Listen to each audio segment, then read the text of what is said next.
आंतरराज्यीय border Bapera checkpost येथे प्रतिबंधित अवैध सुगंधित तंबाखू, पान मसाला आणि गुटखा आढळला असून आरोपींच्या ताब्यातून तब्बल 14,19,200 रुपयांचा मुद्देमाल जप्त करण्यात आला आहे। या प्रकरणी 3 आरोपींना अटक करण्यात आली असून एकूण 5 जणांवर सिहोरा पोलिसात गुन्हा दाखल करण्यात आला आहे। पोलीस अधीक्षक नूरुल हसन यांच्या आदेशाप्रमाणे पोलीस स्टेशन सिहोरा अंतर्गत आंतरराज्यीय बॉर्डर बपेरा चेकपोस्ट येथे नाकाबंदी दरम्यान पोलीस स्टेशन सिहोराचे ठाणेदार नितीन मदनकर आणि सहकारी पोलीस उपनिरीक्षक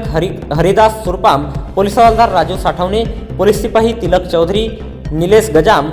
महेश गिरेपुंजे, संतोष सिद्धने हे दिनांक 21 डिसेंबर 2024 रोजी रात्री 8:30 वाजता दरम्यान बपेरा चेकपोस्ट येथे नाकाबंदी करीत असताना वाहन चालक मालक राहुल अशोक प्रजापती वय 29 वर्षे आणि त्याचे सोबती आकाश मनोज कडपती वय 20 वर्षे, शनी राजेंद्र वाढिवे वय 19 वर्षे सर्व राहणार वार्ड क्रमांक 7 वारासिवनी जिल्हा बालाघाट असे मिळून त्यांच्या ताब्यातील अशोक लेलँड कंपनीचा छोटा पिकअप वाहन क्रमांक MP 50G1659 या वाहनामध्ये शासनाने प्रतिबंधित केलेले तंबाखूजन्य पदार्थ स्वतःच्या आर्थिक फायद्यासाठी शासनाच्या आदेशाचे अवहेलना करून सुगंधित तंबाखू आणि गुटखा विक्री करण्याच्या उद्देशाने बाळगून वाहनामध्ये घेऊन जात असताना मिळून आले असून सदर प्रतिबंधित सुगंधित तंबाखू,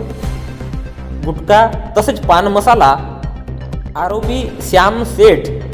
राहणार बालाघाट यांच्याकडून आरोपी रोहित पांडे राहणार तुमसर यांच्याकडे तुमसर येथे पोहोचवून देत असल्याचे निष्पन्न झाले आहे। सदर आरोपींकडून सुगंधित तंबाखू, गुटखा, पान मसाला आणि पिकअप वाहन असा एकूण किंमत 14,19,200 रुपयांचा मुद्देमाल जप्त करण्यात आलेला आहे।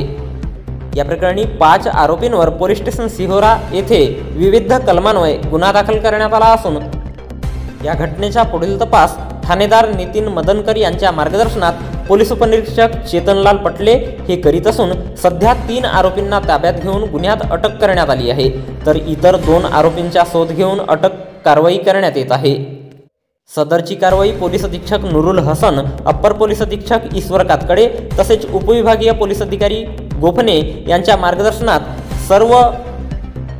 पोलीस अधिकारी आणि अंमलदार यांनी केलेली आहे।